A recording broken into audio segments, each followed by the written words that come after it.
کہ سب کی منزل بھی میسر آئے، کچھ لوگوں کا مقدر رستہ بھی ہوتا ہے، کچھ لوگوں کا نصیبہ کچھ دیر کا سفر بھی ہوتا ہے۔ بہت سارے لوگ اسلام نافذ کرنے کی ٹرین پر سوار ہوتے ہیں، لیکن اسلام آباد آتا ہے تو منزل کو پہنچ جاتے ہیں اور اسلام کی ٹرین سے اترتے دکھائی دیتے ہیں۔ ضروری نہیں ہوتا سب کے حصے میں نتیجہ بھی آئے، لیکن جد و جہد کرنا، کوشش کرنا، سفر کو جاری رکھنا، یہ مومن کی ذمہ داری ہے۔ میں یہ دیکھ رہا ہوں کہ آج کل تیزی کے ساتھ ہماری ملت کے جوان تھوڑے سفر کے بعد تھکنے لگیں، تھوڑا رستہ طے کرنے کے بعد مایوس گفتگو کرنے لگیں۔ اللہ تبارک و تعالی نے انسان کی اور بالخصوص بندہ مومن کی تربیت کرتے ہوئے کہا ہے کہ یا ایھا الذین آمنوا اصبروا، اے ایمان والو صبر کرو، وصابروا اور ڈٹے رہو، ورابطوا اور کمر بستہ رہو، جد و جہد کرتے رہو، واتقوا اللہ اور اللہ سے ڈرو، لعلکم تفلحون تاکہ تم فلاح پا جاؤ۔ صبر کرو، ڈٹے رہو اور جد و جہد جاری رکھو، ورابطوا کمر بستہ رہو، بڑھتے رہو۔ میدان کربلا کے اندر دو چیزیں جو سب سے زیادہ نمایاں ہیں اور جو سب سے زیادہ واضح، جو بڑی نکھری ہوئی ہمیں دکھائی دیتی ہیں، اور وہی دو چیزیں ہیں جس کی آج ہمارے اندر تیزی سے کمی ہوتی جا رہی۔ بڑے یہ شکایت کرتے ہیں کہ آپ نوجوانوں کو سمجھائیں، ان کو جلدی کاہے کی ہے، حالات ٹھیک ہو جائیں گے۔ بعض جگہوں پہ چھوٹے یہ کہتے ہیں کہ ابا جی سے اور دادا جی سے آپ یہ کہیں کہ کام اپنے وقت پہ ہونا ہے، جلد باز نہ ہوا کریں۔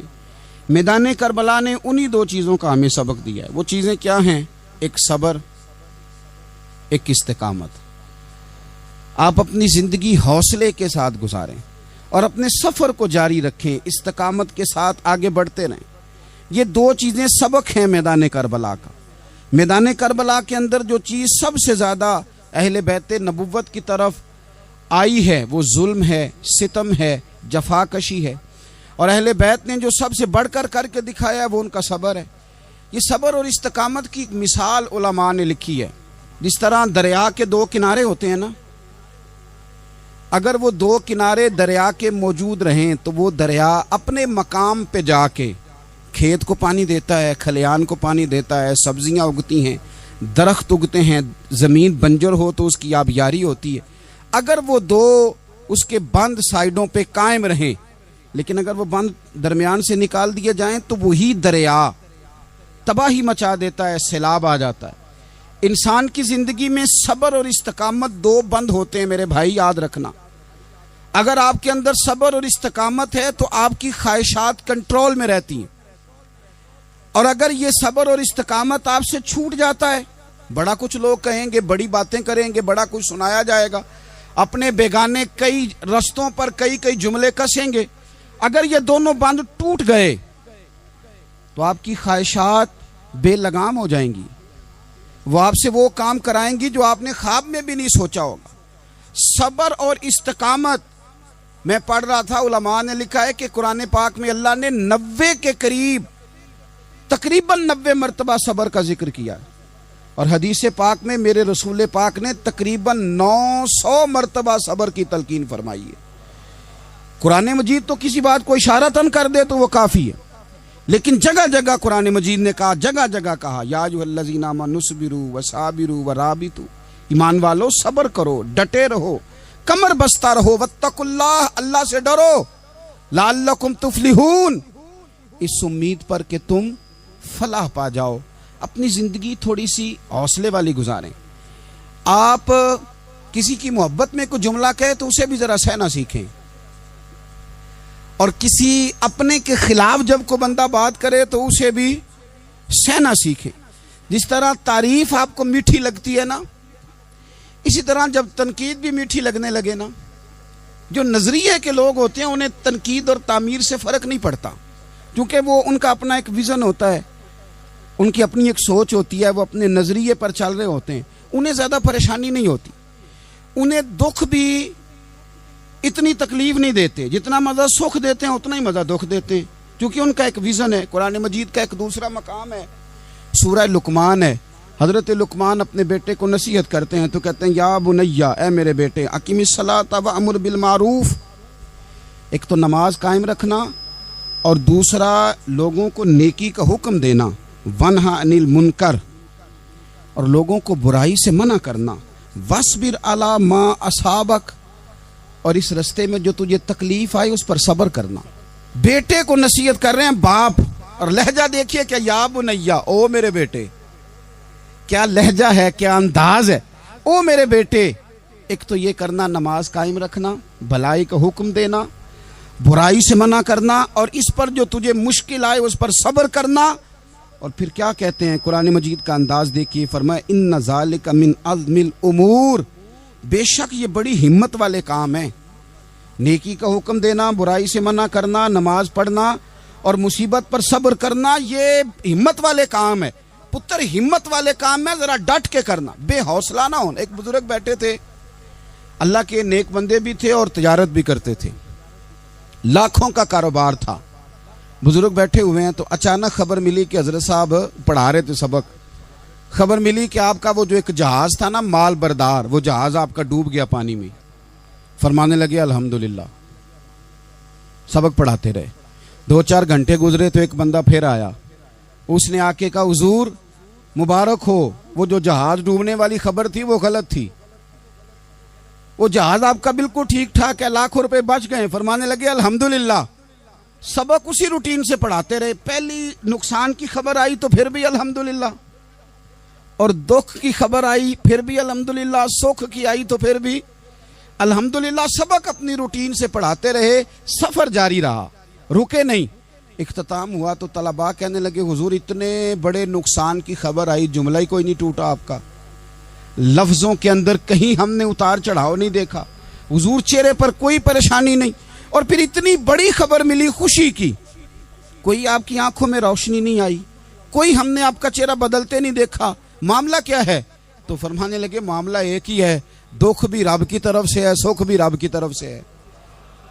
تو دکھ قبول محمد بخشا راضی رہن پیارے، اگر سارا کچھ اسی کی جانب سے ہے تو یہ تو کوئی بات نہ ہوئی کہ دکھ آنے پہ بندہ کہے ہو یہ کیا بن گیا، سکھ آئے تو بندہ کہ دیکھا میں نے محنت کی تھی تو کامیاب ہو گیا۔ امام علی مقام رضی اللہ تعالیٰ عنہ کی فکر کو سمجھ جاؤ، جب وہ مصطفیٰ کریم کے کندھوں پہ تھے پھر بھی الحمدللہ، اور جب ان کا سر نیزے کی نوک پہ تھا پھر بھی الحمدللہ۔ کسی مقام پر کسی جگہ بھی حسین ابن علی شکوہ کرتے نظر نہیں آتے، سیدنا امام علی مقام ہر مقام پہ کہتے ہیں الحمدللہ الحمدللہ الحمدللہ۔ جب تک وہ مسجد نبوی کے منبر پر جلوہ فراز تھے اور جب تک زمانہ ہاتھ باندھے ان کے سامنے کھڑا تھا پھر بھی الحمدللہ، اور جب ان کے بچوں کے ہاتھوں میں ظالموں نے زنجیریں ڈال دیں تو پھر بھی الحمدللہ، جب تک سورج چاند بھی سیدہ زینب کے گھر کے قریب سے گزرتے تھے تو ذرا تھوڑی نظر ہٹا کے گزرتے تھے، مالک پھر بھی الحمدللہ۔ اور جب شام کے بازار میں پردیسی بہن اپنے بھائی کا کٹا ہوا سر لے کے سفر کر رہی تھی تو پھر بھی الحمدللہ۔ مارو مارو نہ مینو مار مکاؤ، میں کوئی عذر نہ پیش لے آواں تے جے سونا ہی میرے دکھ وچ راضی، جے سونا ہی میرے دکھ وچ راضی تے پھر سکھ نو چلے ڈاواں۔ یہ الحمدللہ کا مزاج لاؤ۔ یہ روز جو گھر میں لڑائی کرنا، روز اختلاف رائے کی بات کرنا، روز کبھی کسی کی غیبت کرنا، کبھی کسی کی کرنا، کبھی کسی چوک میں بیٹھ کے شکوہ کرنا، کبھی کسی چوک میں بیٹھ کے شکوہ کرنا، کبھی کہنا کہ فلاں جگہ میں ناکام ہو گیا، فلاں کی وجہ سے ہو گیا، یہ کوئی شیوا ہے مسلمانی کا؟ مسلمان ہر حال میں اللہ کی تسبیح پڑھتا ہے، مسلمان ہر حال میں اپنے رب کو یاد کرتا ہے۔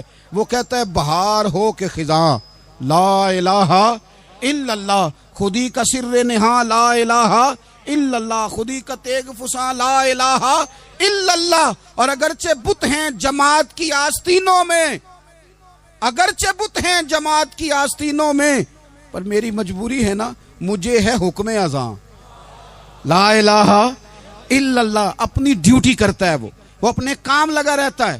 آپ کبھی پلٹ کر میرے رسول پاک صلی اللہ تعالی علیہ وسلم کی خوبصورت زندگی کو دیکھیں نا، خوبصورت زندگی کو۔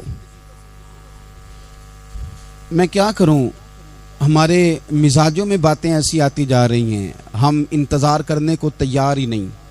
ابھی محنت کیا تو شام کو رزلٹ آنا چاہیے۔ جو پوری 5 دن نماز پڑھ لیتا ہے وہ کہتا ہے ابھی میں ولی نہیں بنا، اتنے دن ہو گئے نماز پڑھتے۔ جو پورا 40 دن پراپر طریقے سے درود پاک پڑھ لیتا ہے وہ کہتا ہے دیکھو مجھے ابھی تک زیارت ہی نہیں ہوئی نبی پاک صلی اللہ علیہ وسلم۔ جو ابھی کل آیا ہے اور کل ابھی اس شخص نے آ کر کے شروع کیا سلسلہ، تو کہتا اوہو میرا معرفت والوں میں نام کب آئے گا؟ وہ بھائی لوگوں کی زندگیاں گزر گئی، لوگوں کے احوال گزر گئے۔ میں بیٹھا تھا بزرگوں کی خدمت میں، تو ایک شخص نے آ کے کہا حضور میں آپ کے لیے سلام لایا ہوں فلاں عظیم ہستی کا۔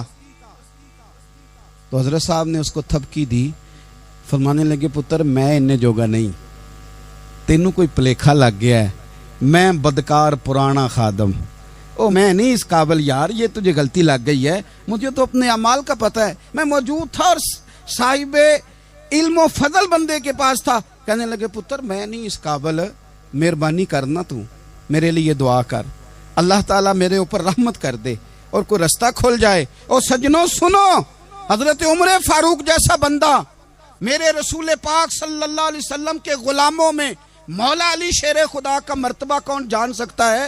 حضرت علی کہا کرتے تھے میرا دل کرتا ہے اس طرح کے اعمال لے کے اللہ کی بارگاہ میں جاؤں جو اعمال سیدنا فاروق اعظم کے ہیں۔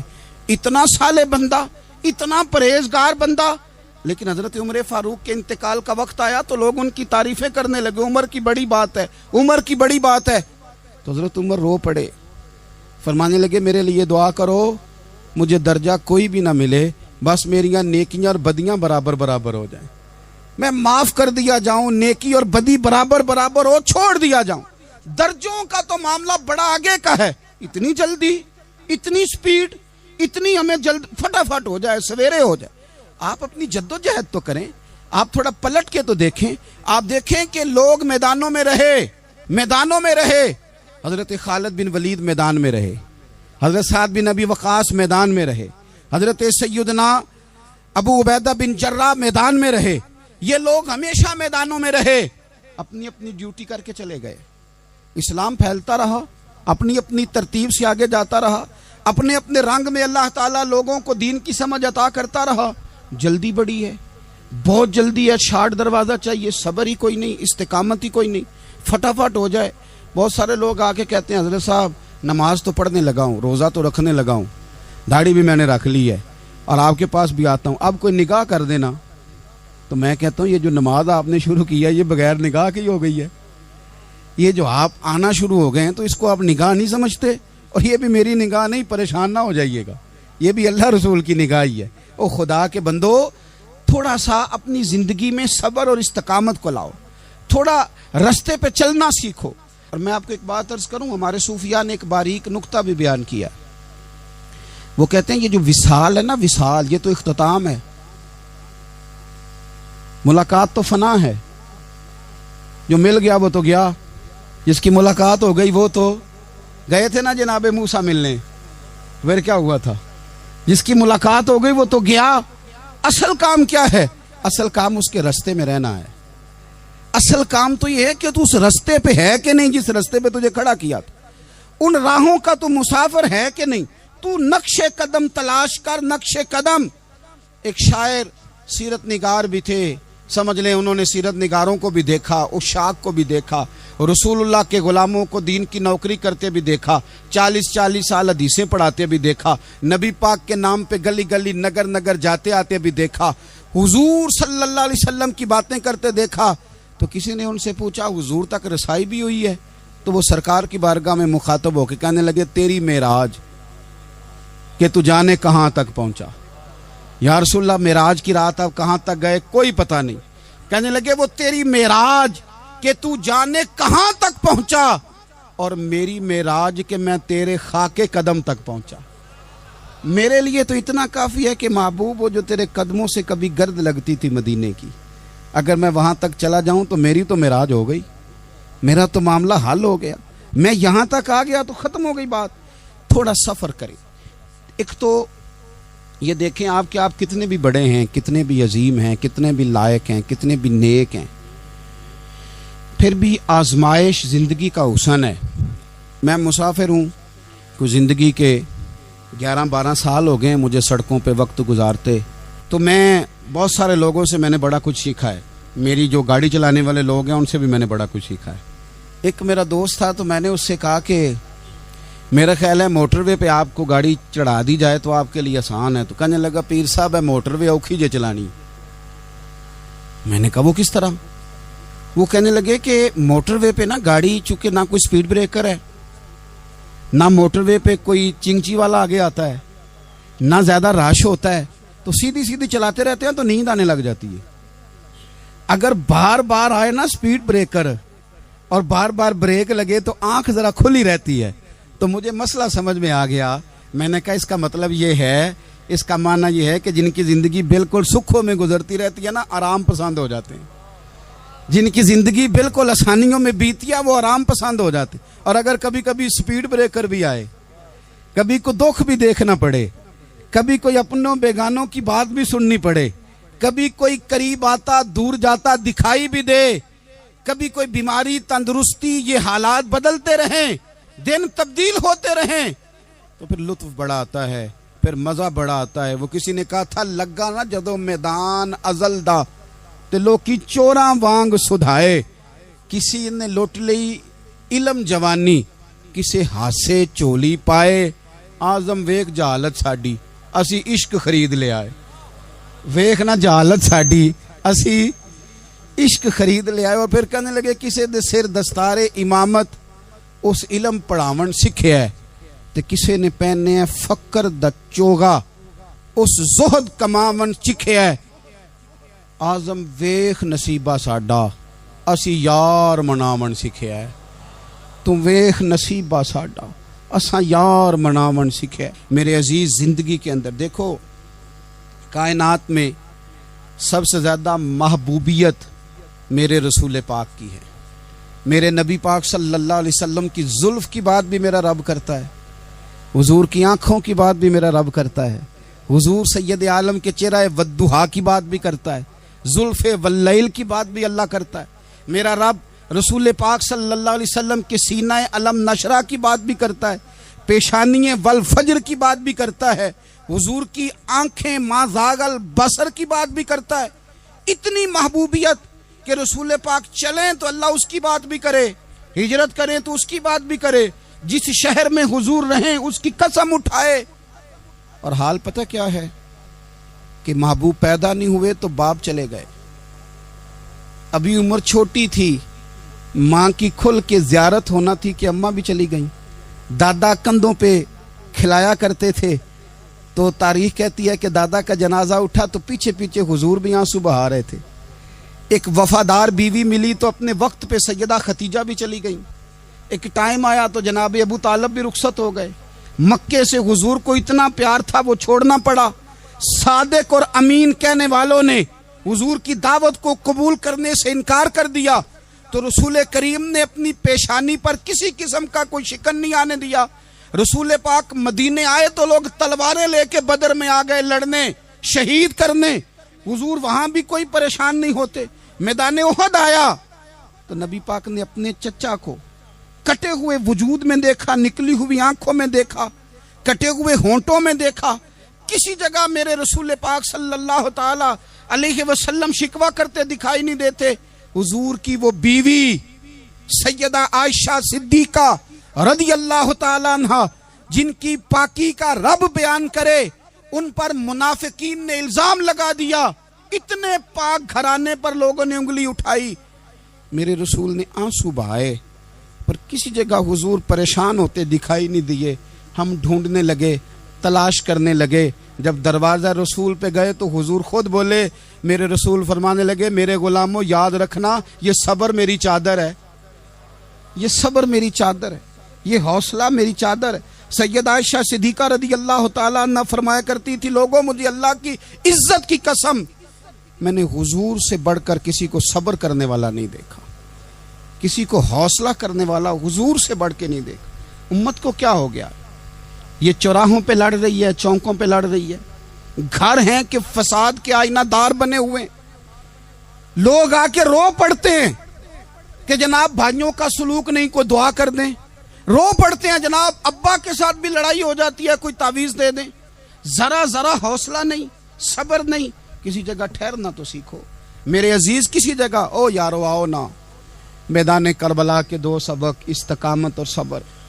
کتنا درجہ ہے سیدنا بلال حبشی کا، میں تقریر کر دیتا ہوں، آپ سن لیتے ہیں، لیکن کبھی وہ انداز بھی تو دیکھو نا۔ حضرت بلال، او میرے دوست، جیل کے اندر بندے کے ہاتھ نہیں باندھے جاتے، پیر نہیں باندھے جاتے، پر لوگ جیل میں روتے ہیں، تڑپتے ہیں۔ سیدنا بلال کہتے ہیں میں کلمہ پڑھتا تھا، رات امیہ مجھے باندھ کے رکھتا تھا، اور سویرے جب پتھر اچھی طرح تپ جاتے تھے نا تو لا کے باہر مجھے پتھروں پہ لٹا دیتا تھا، اور میرے وجود پر بھاری بھرکم پتھر رکھ دیتا تھا۔ سننا ذرا، تصور میں لانا، بلا میں کیا کہنے لگا ہوں۔ حضرت حسان بن ثابت رضی اللہ تعالیٰ عنہ فرماتے ہیں میں مکہ مکرمہ آیا حج یا عمرے کے لیے، تو میں نے مسجد نبوی کے جو آج مؤذن بلال ہیں، میں نے ان کا یہ رنگ دیکھا کہ مکے کے بچوں نے ان کے گلے میں رسی باندھ کے نا تو ہاتھوں میں پکڑی ہوئی ہے، اور مکے کے بازاروں میں نا ان کو کھینچتے ہیں، لے جاتے ہیں۔ میں نے ایک شخص سے پوچھا یہ کیا ماجرا ہے، کیا معمہ ہے؟ تو بتانے والوں نے بتایا کہ یہ کالے رنگ کا حبشی غلام مار سارا دن کھاتا ہے، اس کے ساتھ لوگ وہ سلوک کرتے ہیں جو اذیت ناک اور خوفناک ہے، سارا دن مار کھاتا ہے پر اپنی زبان پہ خدا کا نام لیتا رہتا ہے، محمد مصطفیٰ کا نام لیتا رہتا ہے۔ او تینوں لب دیاں آپ گواچے، سانو اپنی خبر نہ کوئی، اویخنا ساتھوں پارے نی ککھ گلیاں، ہن تے آکھ دے لوگ شدائی، اسی ننگ نموس دا ساڑ کے چولا، گل پہنے ہے تاج گدائی، اوے سجنا اپنا آپ گوایا ہے، تاں یار نے چاتی پائی۔ بھائی اس طرح کا لوگوں نے بھی انداز دیکھا، لیکن ہمارا یہ حال ہے کہ کسی جگہ بھی ٹھہراؤ نہیں، کسی جگہ بھی ٹھہراؤ نہیں، کسی جگہ بھی صبر نہیں، کسی کام پر بھی استقامت نہیں۔ ہماری دوستیاں روز ٹوٹتی ہیں، تعلقات روز کمزور پڑتے ہیں، ہم بڑے جوش کے ساتھ آگے بڑھتے ہیں اور بڑے بڑے اعلانیہ وعدے کرتے ہیں۔ کون سی چیز ہے جو ہمیں کمزور کر دیتی ہے؟ سوائے اس کے کہ ہمارا نفس کمزور ہے، سوائے اس کے کہ ہمارا نظریہ کمزور ہے، سوائے اس کے کہ ہمارے اندر وہ طاقت نہیں جو ہمیں استقامت پہ لا کے کھڑا کرے، جو ہمارے اندر حوصلہ پیدا کرے۔ یاد رکھنا میدان کربلا کے اندر حضرت سیدنا امام حسین رضی اللہ تعالیٰ عنہ کا جو حوصلہ تھا وہ اتنا مثالی تھا، اتنا مثالی تھا، اتنا مثالی تھا۔ ایک جنازہ گھر میں اٹھ جائے نا، اور خدا معاف کرے وہ کسی جوان کا ہو، تو بوڑھے کی کمر کئی روز کھڑی نہیں ہوتی۔ لیکن کربلا کے اس شاہ سوار کی کہانی بھی سننا میرے بھائی، جو اپنے کندھے پہ صبح سے لاشیں اٹھا کے لا رہے ہیں، صبح سے امام علی مقام لاشیں اٹھا کے لاتے ہیں۔ حضرت قاسم بن حسن کا لاشا اٹھا کے لا کے رکھا، حضرت علی اکبر شہید ہو گئے، آواز دی ابا جی سنبھالنا، تو لاش مبارک اٹھا کے رکھی، جناب علی اصغر کی لاش اٹھا کے رکھی۔ بھائی بڑے پیارے ہوتے ہیں، بڑے ہی پیارے ہوتے ہیں، نہ مانے ہم اپنی اولادوں کے سامنے، پر بڑے پیارے ہوتے ہیں، جتنا مرضی شکوہ کریں۔ بھائی پائیاں دیاں باواں ہوندے تے بھائی پائیاں دے ویری، بڑے پیارے ہوتے ہیں، کیا کریں بھائی جو ہوئے نہیں ان کی تکلیف سہی جاتی۔ حضرت عباس رضی اللہ تعالیٰ عنہ کو جب امام علی مقام اٹھا کے لا رہے تھے تو 1 منٹ کے لیے رکے اور کہنے لگے اللہ اب میری کمر کمزور پڑ گئی ہے، میرا بھائی چلا گیا تو پیچھے سے نا کچھ کمزور پڑ گئی ہے۔ اتنی ساری میتیں اٹھا کے لا کے، اتنا حوصلہ حسین ابن علی کا۔ پھر جا کے امام علی مقام گرم ریت سے تیمم کرتے ہیں، پھر وہ گھوڑے پہ بیٹھتے ہیں، پھر وہ رجز پڑھتے ہیں، پھر وہ خطبہ دیتے ہیں، پھر وہ حق کا اعلان کرتے ہیں، پھر وہ ظلم کو للکارتے ہیں، پھر وہ 56 سال کے بڑھاپے میں جب میدان میں گھوڑے کو ایڑی لگا کے آتے ہیں اور اس طرح کاٹتے ہیں یزیدیوں کی کمر کو، گلوں کو، کہ عمر بن سعد کہتا ہے اکیلے اکیلے نہ جاؤ، یہ کوئی معمولی ہے، یہ علی حیدر کا لال ہے، اکیلے اکیلے جاؤ گے تو لشکر کاٹ دے گا، یک بارگی حملہ کرو، یک بارگی، پھر ہو سکتا ہے حسین تمہارے قابو آئے۔ امام علی مقام میدان کربلا میں جب تیر کھا رہے تھے تو تجھے حوصلہ سکھا رہے تھے، مجھے حوصلہ سکھا رہے تھے. جب وہ میدان کربلا میں نیزے کھا رہے تھے, زخم لے رہے تھے, تو ڈٹنا سکھا رہے تھے, حوصلہ کرنا سکھا رہے تھے. بات بات پہ کمزور پڑنے والوں, ملت کے جوانوں, ابھی تو تم نے بہت سارے اجالے لانے ہیں, ابھی تو کئی اندھیروں سے لڑنا ہے, ابھی تو کئی شمع جلانی ہے, ابھی تو بہت سارے گھر ہیں جو منتظر ہیں کہ تم انقلاب لاؤ گے, ابھی تو بہت ساری آبادیاں ہیں جہاں تم نے امن قائم کرنا ہے, ابھی تو بہت سارے شہر ہیں جہاں سے تم نے ظلم مٹانا ہے, ابھی تو بہت ساری جگہ ہیں جہاں تمہارے نام کے دیپ جلیں گے, جہاں تم جا کے اسلام کے نام کی تختی لگاؤ گے, ابھی تو بہت سارے مینارے ہیں جن پہ تم نے لا الہ الا اللہ محمد الرسول اللہ کے نام کا جھنڈا لگانا ہے. ابھی تو آگے بڑھنا ہے, ابھی تو بہت سارا کام کرنا باقی. اقبال کہنے لگے کہ وقت رخصت ہے کہاں, کام ابھی باقی ہے, اور لوگوں نور توحید کا اتمام ابھی باقی ہے. اور ایک شاعر اور بولے, وہ کہنے لگے مسلمانوں نہ گھبراؤ, خدا کی شان باقی ہے, ابھی اسلام زندہ ہے, ابھی قرآن باقی ہے. کافر کیا سمجھتے ہیں جو ہم سے روز الجھتے ہیں, ابھی تو کربلا کا آخری میدان باقی ہے, ابھی تو بڑھنا ہے, آگے سفر کرنا ہے. کمزور نہ پڑیں. اپنی زندگی کے اندر کسی جگہ بھی بیماری بھی آ جاتی ہے, تکلیف بھی آ جاتی ہے, آزمائشیں بھی آ جاتی, غریبی بھی آ جاتی, یہ آنے والی چیزیں ہیں تو آ جاتی. اپنی زندگی میں صرف 2 4 5 چیزوں کو لاگو کر لیں. ایک تو مخلص زندگی گزاریں, ریاکار زندگی نہ گزاریں. جو لوگ ریاکار ہوتے ہیں وہ بزدل ہوتے ہیں, جو ریاکار ہوتے ہیں وہ دکاندار ہوتے ہیں, جو ریاکار ہوتے ہیں وہ اداکار ہوتے ہیں, جو ریاکار ہوتے ہیں ان کے پاس ایک کریکٹر رہ جاتا ہے, اندر ان کے کچھ بھی نہیں ہوتا, خالی ہو جاتا ہے سارا. زندگی میں مخلص بنیں گے تو دلیر ہو جائیں گے. اخلاص کے ساتھ آپ زندگی میں سفر کریں, آپ مخلص ہو جائیں. میرے رسول پاک صلی اللہ علیہ وسلم نے فرمایا مخلص ہو جاؤ, اللہ کے رضا والے ہو جاؤ, مخلص ہو جاؤ, تمہارا تھوڑا عمل بھی تمہارے لیے زیادہ ہو جائے گا, تمہیں کفایت کر جائے گا تھوڑا عمل. اللہ کے علاوہ کسی سے ڈرنا چھوڑ دیں, غیر کا خوف دل سے نکال دیں, خوف نکال دیں. اپنی زندگی میں غیر کا خوف نکال دیں, نکال پھینکیں آپ امیروں کا خوف, نکال پھینکیں دنیا کیا کہے گی. یاد رکھنا عزتیں بھی رب دیتا ہے, ذلتیں بھی اس کی مشیت کا تقاضا ہوتی ہیں, رزق کا مالک بھی اللہ ہے. حضرت مولا علی سے کسی نے کہا کہ آپ اپنے ساتھ حارس کیوں نہیں رکھتے, گن مین کیوں نہیں رکھتے, باڈی گارڈ کیوں نہیں رکھتے؟ تو حضرت علی فرمانے لگے موت سب سے بڑی محافظ ہے, وقت سے پہلے آتی نہیں, آ سکتی نہیں.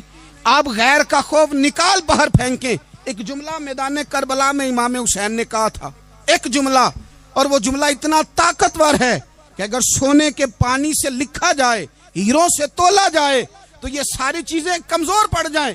امام علی مقام میدان کربلا میں جب گھوڑے پہ سوار ہوئے, اللہ اکبر کہہ کے میدان میں آئے, اور آپ نے یزیدیوں سے کہا کہ تم ظالم ہو, جابر ہو, فاسق ہو, اطاعت تمہاری نہیں قبول کی جائے گی, اب بتاؤ لڑنا ہے کہ کیا کرنا ہے. جب وہ لڑنے کے لیے میدان میں آئے تو امام نے ایک جملہ کہا, فرمانے لگے لوگوں گواہ رہنا, آج میں نے عزتیں خرید لی ہیں اور ذلتیں دور کر دی ہیں. عزت ہے ہمارے پاس, عزت, ذلت دور ہو گئی. اگر اس کے ظلم سے چھپ کے بیٹھ جاتے, اگر ان تلواروں کے سامنے کمزور پڑ جاتے, اگر اس بڑے لشکر کو پیٹھ دکھا دیتے, تو یہ عزت والا معاملہ لوگوں ہم نے عزتوں کا سودا کیا, ہم نے ذلتیں بھگا دی, ہم نے وہی سودا کیا جو ہمارے اجداد کا طریقہ تھا, جو ہمارے اسلاف کا طریقہ تھا, جو طریقہ ہم نے علی المرتضیٰ سے سیکھا تھا اور نبی مصطفیٰ سے سیکھا تھا, وہ طریقہ ہم نے کر دکھایا. اللہ کے غیر کا خوف نکال پھینکے زندگی. اور تیسری بات, ہدف مقرر کریں. ہدف مقرر کریں. آپ کیا ہیں؟ آپ دین کے دائی ہیں, آپ دین کے مبلغ ہیں, آپ دین کو مالی سپورٹ کرنے والے ہیں, آپ اخلاقی سپورٹ کرنے والے ہیں, آپ ایک تاجر ہیں, آپ کس طرح کر کے میدان میں ہیں, آپ ایک ویلفیئر شخصیت ہیں, لوگوں کا بھلا کرنے والے, آپ کیا ہیں؟ اپنی زندگی میں اپنے اہداف مقرر کریں. بے معنی بے مقصد زندگی نہ. ہم نے ہدف بڑا چھوٹا مقرر کیا. ایک بندے کا ہدف ہے کہ میں نے کروڑ پتی بننا ہے, بن گیا وہ کروڑ پتی, اب کیا کرے؟ اب وہ ٹینشن میں ہے, کیا کروں؟ ہدف چھوٹا تھا نا, وہ پورا ہو گیا. ایک بندے کا ہدف تھا میں نے بڑی دکان خریدنی ہے, خرید لی, اب کیا کرے؟ اب ٹینشن میں آگے کدھر جائے. ایک بندے کا ہدف تھا میں نے وزیر بننا، بن گیا. یہ چھوٹا ہدف ہے، یہ ہدف کبھی بھی آپ قبول نہ کریں. ایک ہدف وہ تھا جو یزید نے اختیار کیا کہ مجھے حکومت پہ بیٹھنا ہے. ایک ہدف وہ تھا جو عبید اللہ ابن زیاد کا تھا کہ مجھے گورنر بننا ہے. ایک ہدف وہ تھا جو عمر بن سعد کا تھا کہ مجھے رے کی حکومت لینی ہے. یہ ان لوگوں کے ہدف تھے. اور ایک ہدف حسین ابن علی کا تھا، امام علی مقام کا تھا کہ مجھے جبر کے سامنے ڈٹنا ہے، ظلم کے سامنے ڈٹنا ہے. امام علی مقام کا خون تو بہہ گیا، کربلا کی زمین تو رنگین ہو گئی. نہ عبید اللہ ابن زیاد کی گورنری بچی، نہ شمر کو حکومت ملی، نہ یزید کچھ کما سکا، نہ زیاد کا وہ ظلم رہا، نہ یزید کی وہ جفا رہی. جو رہا تو نام حسین کا، جو رہا تو نام حسین کا، جسے زندہ رکھتی ہے کربلا. جو رہا تو نام حسین کا. چھوٹے اہداف نہ مقرر کرو. یہ کیا بات ہوئی؟ ایک کونسلری پہ سارا کچھ ہار دینا، ایک بچے کے میڈیکل کالج کے داخلے پہ سارا کچھ ہار دینا، ایک ہلکی چیز سفارش پہ سارا کچھ ہار جانا، ایک بڑے آدمی کے نام فوٹو آ گئی اور تو سارا کچھ ہار کے بیٹھ گیا. نہ اپنی قیمت تھوڑی نہ لگا، جگہ جگہ نہ بکا کر، جگہ جگہ نہ بکا کر، جگہ جگہ نہ اپنے آپ کو سیل کیا کر. ہمارے سودے ہو گئے، ہمیں حضور نے خرید لیا، مدینے کی گلی میں سودا ہو گیا. سودا کس نام پہ ہوا؟ کس نام پہ ہوا؟ ہم نے صرف اتنا کہا کہ یا رسول اللہ میدان محشر کہہ دینا کہ وہ دیکھو ہمارا غلام آ رہا ہے. بس اتنی سی بات پہ سودا ہوا، بک گئے، طے کر لیا، اس کو معراج سمجھا. بھائی کمزور کیسے پڑ گئے ہم؟ کس مقام پہ کمزور پڑ گئے؟ کہاں جا کے ہمارے اندر کمزوری آئی؟ استقامت، صبر، حوصلہ، ڈٹنا، مضبوط ہونا. ہم نا سوشل میڈیا دیکھ کے رائے قائم کرتے ہیں. آج کل یہ ہو رہا ہے تو لہذا اب بھی یہ کر دیں، کل وہ ہو رہا ہے تو لہذا اب بھی وہ کر دیں. ہمارا نظریہ کتاب و سنت ہے. ہمارا نظریہ وہ ٹرینڈ نہیں جو آج کل فلانی جگہ پہ چل رہا ہے. ہمارا نظریہ ہمارے بزرگوں کے 1400 سالہ نظریات ہیں. آپ 4 5 6 خبریں دیکھ کے نظریہ نہ بنایا کریں. نظریہ اللہ کی کتاب دیکھ کے بنائیں، رسول اللہ کا فرمان دیکھ کے بنائیں. 5 7 10 20 اینکر جہاں آپ کو لے کے جائیں وہ والا ذہن نہ بنائیں. ذہن وہ بنائیں جو ذہن ہمیں سیدنا امام حسین نے عطا فرمایا ہے.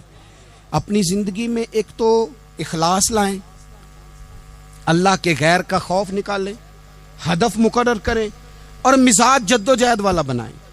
جد و جہد والا. میرے حضرت صاحب، میرے تاج الشریعہ، میرے شیخ، میرے مربی، میرے محسن، سرمایہ حیات، میری آنکھوں میں بھی وہ جلوہ ہے کہ میں نے ان کو دیکھا ہے. انہوں نے اپنی زندگی ایک کونے سے شروع کی، پوری دنیا کا انہوں نے سفر کیا. انہیں پتا تھا کہ بریلی شریف میں لاکھوں لوگ آتے ہیں، یہاں عرس ہوتے ہیں، لیکن ان کی ایک وصیت ہے، وہ بہت ساری جگہ آڈیو ریکارڈنگ بھی اس کی موجود ہے. حضرت نے فرمایا تھا میں زندگی میں رسول اللہ کے دین کے لیے نکلا ہوا ہوں، میں جگہ جگہ سفر کرتا رہتا ہوں. میری وصیت ہے اس رستے میں اگر کہیں میرا آخری وقت آئے تو مجھے بریلی شریف نہ لے کے جانا، اسی راہ میں مجھے دفن کر دینا، اسی راہ میں، اسی جگہ دفن کر دینا. میں چاہتا ہوں اسی راہ پہ دفن ہو جاؤں، اسی جگہ. عدم سے لائی ہے ہستی میں آرزو رسول، دیکھو ہمیں کہاں کہاں لیے پھرتی ہے جستجو رسول. کہاں کہاں لیے پھرتی ہے جستجو رسول، اور میں اپنی حیاتی تو قربان تھی وہاں.